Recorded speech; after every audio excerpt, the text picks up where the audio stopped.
What's up, guys? It's Kevin here. We're on the South Washington coast. It is an absolutely beautiful day. I'm going to show you how we extend the footprint of our new canopy using two attachments that are going to come with every purchase of the new Firefly. Check this out. We got a 5/8 by 8 foot custom tent pole. You sleeve this in here to the leading edge of the canopy. We got our suction cups hooked up. It's pretty windy out right now. So here's the fabric up top that I'm talking about. It's acrylic fabric. You just sleeve this right on here and just attach it with this Velcro that you can see is stitched all along the perimeter here.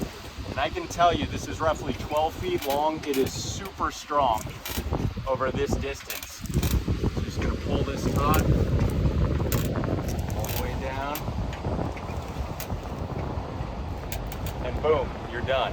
So check this out, guys. We already got the other one hooked up, but just look at all this shade. It's roughly 115 square feet. We got other attachments coming that are actually going to enclose the side of the trucks. Guys, this is just the tip of the iceberg. Please stay tuned. We got so much more coming your way.